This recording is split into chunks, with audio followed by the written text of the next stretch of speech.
you're polygamous, so it's kind of like they're Yeah, also so I learning. wasn't supposed to fall in love? I don't know. I I think the tenet was to love everybody equally. try that. No, Hey besties, it's Mary from Sister Wives Daily. Welcome back to the channel.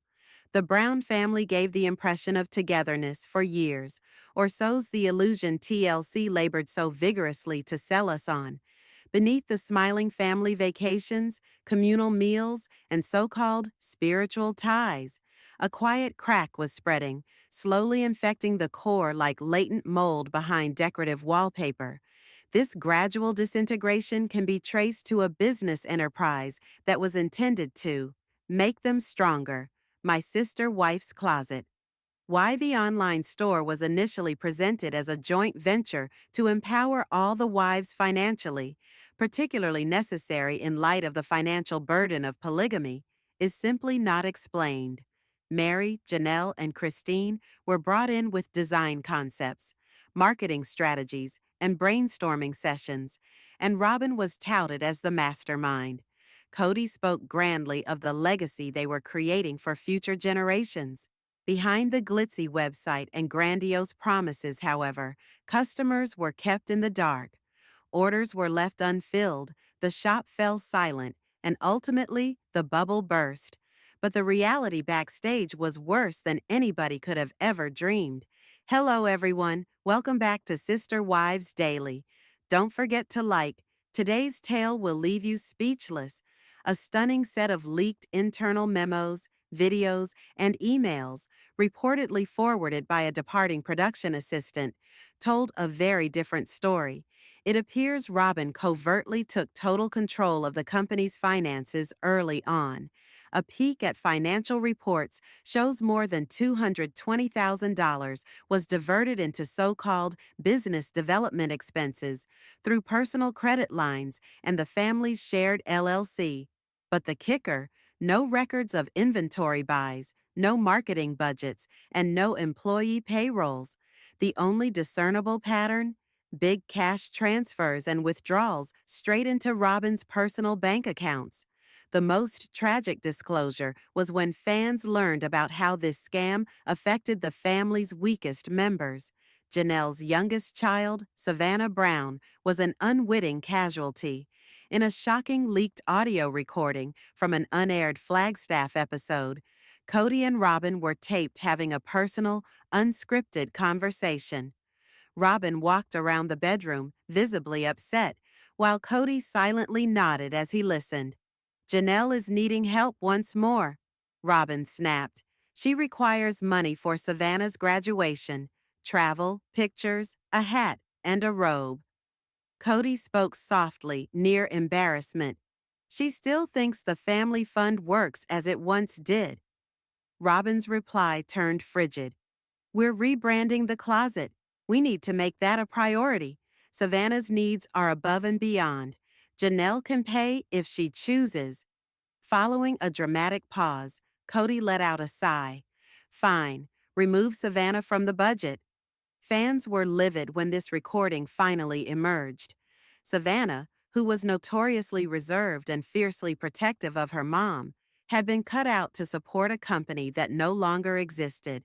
At that point, Janelle continued to try to keep the family intact, but as soon as the betrayal was irrefutable, her tolerance disintegrated.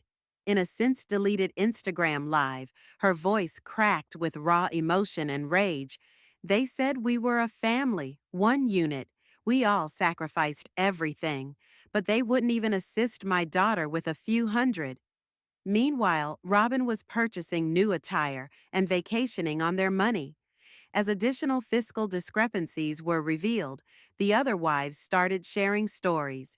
Mary, who had spent years in emotional solitude, finally spoke out in a cryptic blog entry called The Cost of Trust. She said, "You give without expecting, hoping it's for the greater good. But when generosity becomes a weapon, that's not sisterhood, that's theft." Fans were quick to put the pieces together. Christine provided subtle guidance of her own in a thoughtful podcast interview. When questioned concerning My Sister Wife's Closet, she spoke intentionally. I attempted to assist. I recommended employing pros. I even volunteered to handle marketing. Robyn, however, insisted on her own. We weren't given permission to inquire. In retrospect, I feel she always intended for it to be solely hers. While Robyn stayed mum, explosive legal files leaked by a whistleblower vindicated the rumors. By 2016, a behind-the-scenes LLC reorganization removed all ownership of Janelle and Christine from the firm. Mary's name was still on the letterhead, but only as a brand contributor, no longer an investor. Kody? He was appointed as executive liaison, a nebulous title that allowed him access to accounts with no real responsibility. Meanwhile, Robyn systematically appointed herself the single managing member. The released documents didn't only show Robyn's covert power seizure, they revealed even more sinister things. Robyn is said to have diverted funds that were to replenish inventory and establish the brand as a chain of personal loans. The loans were secured with family-owned properties in Las Vegas, reportedly. Amazingly, there was no indication that new merchandise ever materialized. So, where did the funds really end up? It went into personal bank accounts, being used to fund luxury handbags, expensive shopping excursions in Sedona, and lavish California vacations, all billed as business research. The other wives, meanwhile, were tightening their belts. As the financial meltdown raged on, its effect was huge. TLC, anxious over the mounting scandal, started subtly distancing itself from the company. Production for forthcoming seasons was put on hold temporarily, and insiders say the network threatened to remove Robyn from the show unless she handed over control of the business finances.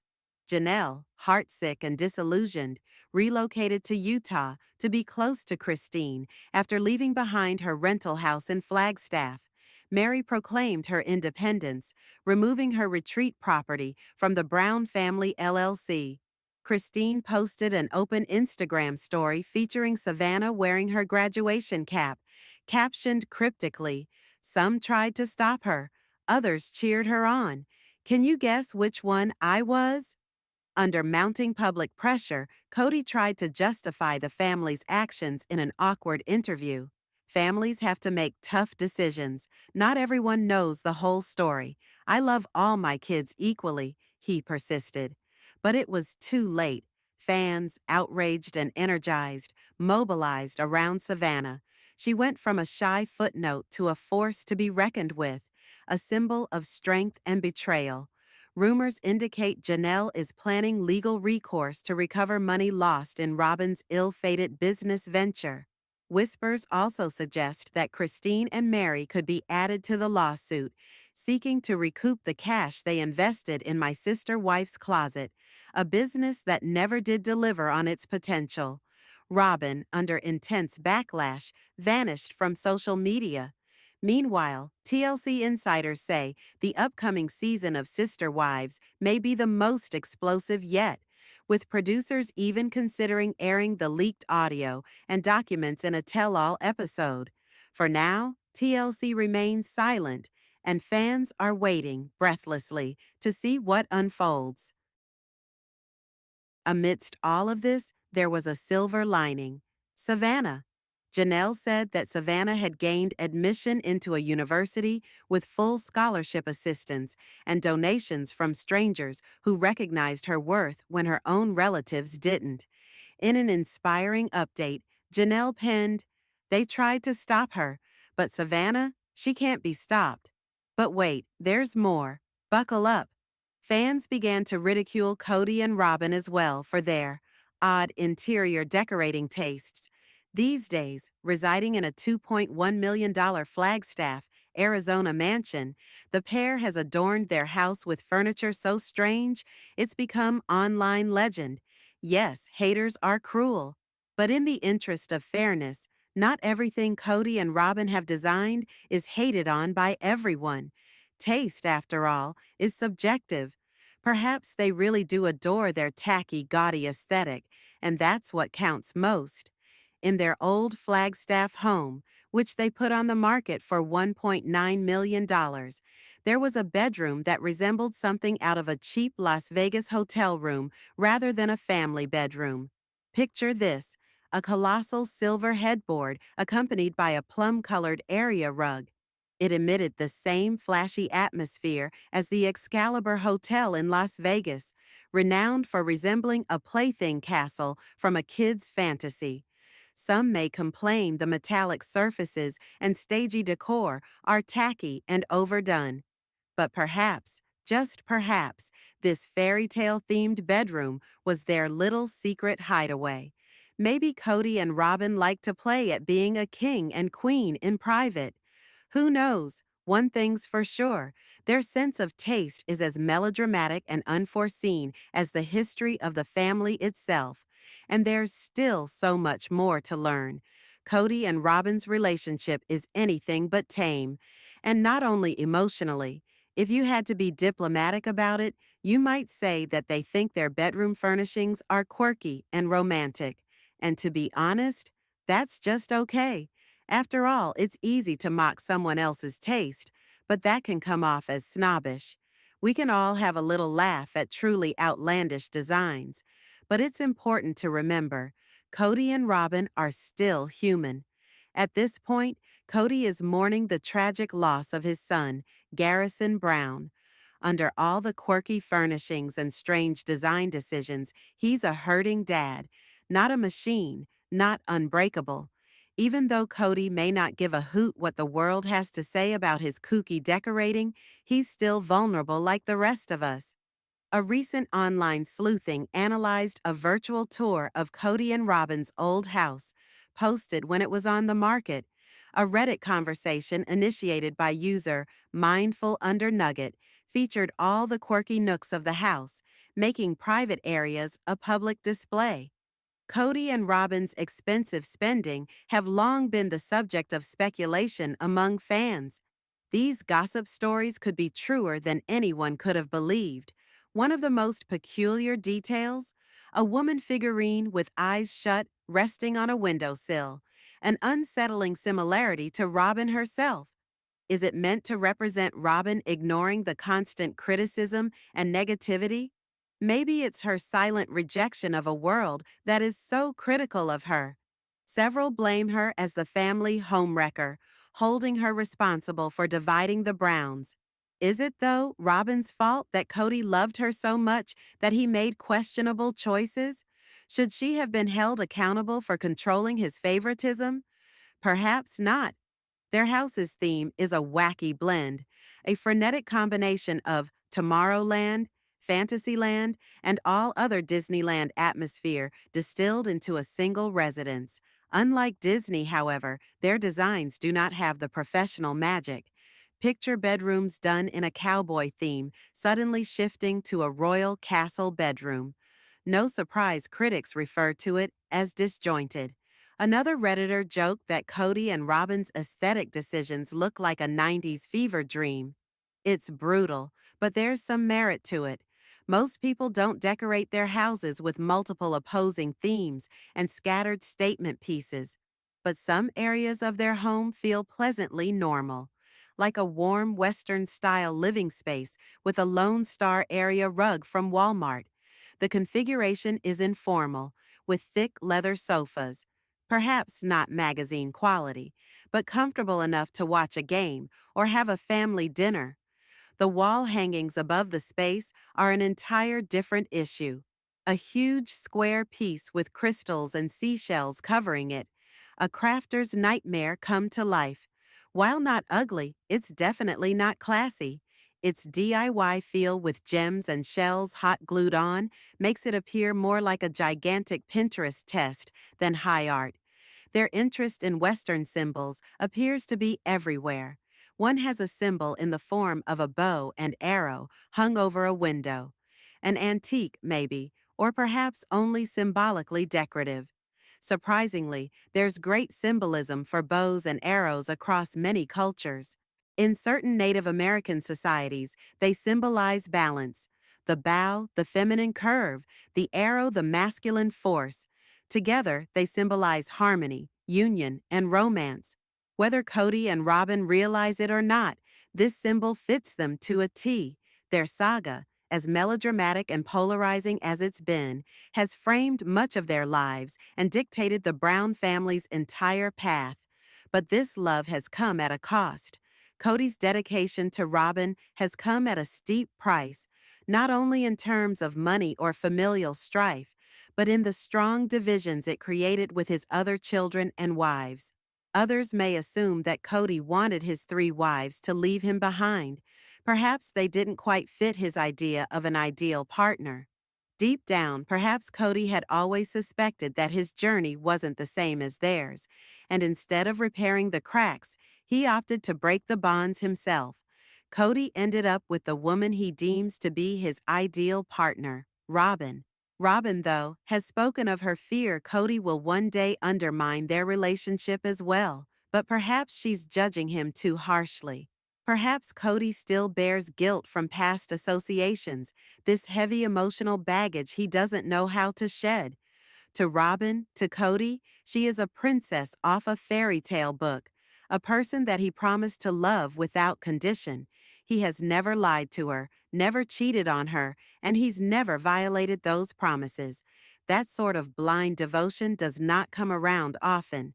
Kody has been like a loyal prince to Robyn, unwilling to let someone else have her feelings. Call him foul for favoring her. At least he's sincere. Even with his emotional scenes, when it comes to Robyn, his heart never falters. He does not pretend. To Kody, Robyn is really his one big love, and perhaps Kody's strongest asset. He is entirely, almost achingly honest about whom he loves.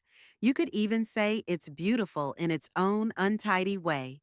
Maybe in another world, Kody would be hailed for this sort of dedication.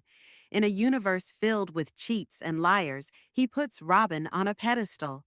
He gives in to her whims, allows her to spend recklessly, and handles her kindly, like a precious fairy tale queen. But life in the real world is not a Disney film. In the real world, Kody did not get to be a prince to 4 women simultaneously, and that's the tragic flaw in this so-called fairy tale. Real love does not always come with a guy who has to balance several happily ever afters. Let's move on now to Janelle Brown and how she really feels today. Janelle and Kody got spiritually married in 1993 and shared a special relationship, particularly because Janelle's mom was wedded to Kody's dad. Together for more than 29 years, they had 6 kids. However, Kody's preferential treatment of Robyn openly, along with increasing conflict with their children, stretched his relationship with Janelle to breaking point. By 2022, after years of being in the background and economically abused, Janelle finally chose herself. Her strong independence conflicted violently with Kody's controlling personality, marking the end of their spiritual marriage. Following Christine's departure in 2021, Janelle's loneliness became worse. By December 2022, she and Kody had officially broken up, with Janelle blaming his economic mismanagement and neglect as the ultimate showstopper. In 2024, disaster occurred when their son Garrison died at the age of 25. For a short while, sadness brought Janelle and Kody together, but her tension with Robyn was as bad as ever. Today, Janelle is claiming her newfound independence and making a life all her own, one far removed from Kody and Robyn's complicated orbit. On the recent Sister Wives Season 19 Tell-All special, Janelle was very candid about how her marriage fell apart. She expressed her opinion that Kody acted the villain on purpose to shield Robyn from harm, absorbing all the blame himself so anger wouldn't reach her. "He got nastier than ever," she said. "He needed everyone to be upset with him so they'd leave Robyn alone." Janelle referred to this attitude as the gospel according to Janelle and clung to it stubbornly. Asked if she would ever be friends with Robyn and Kody again, Janelle hesitated not. She made it plain as day, no interest at all. "I just don't like them," she flat out said. A unique experience of naked, unvarnished candor on reality television. Despite everything, Janelle hasn't shut the door on the entire Brown family. Her bond with Christine has only deepened since they both left Kody. Christine and her new husband, David Woolley, even helped Janelle relocate to North Carolina. Together, they've gone on trips and supported each other through heartbreak and healing. Ultimately, Janelle's story is one of reclaiming autonomy and happiness on her own terms. And perhaps, just perhaps, that's the true fairy tale here, that of a woman finally choosing herself. Christine appreciates Janelle's down-to-earth, pragmatic way of looking at things, and Janelle likes the fact that Christine is independent and strong-willed. Though they reside miles from each other, these two have become one another's emotional anchor, toasting their independence together as they ride the waves of co-parenting in a very public limelight. Janelle has had a cordial, respectful relationship with Mary, Kody's initial wife, but it could not be more different with Robyn. Janelle and Robyn are at odds and distant at best.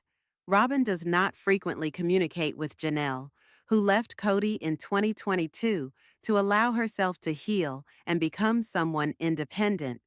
At the heart of their tension is Janelle's belief that Robyn and Kody mistreated her children during the COVID-19 pandemic. Their strict, almost extreme isolation rules led to fractured ties with many of the older kids, a wound that has yet to fully heal. The harm did not end there.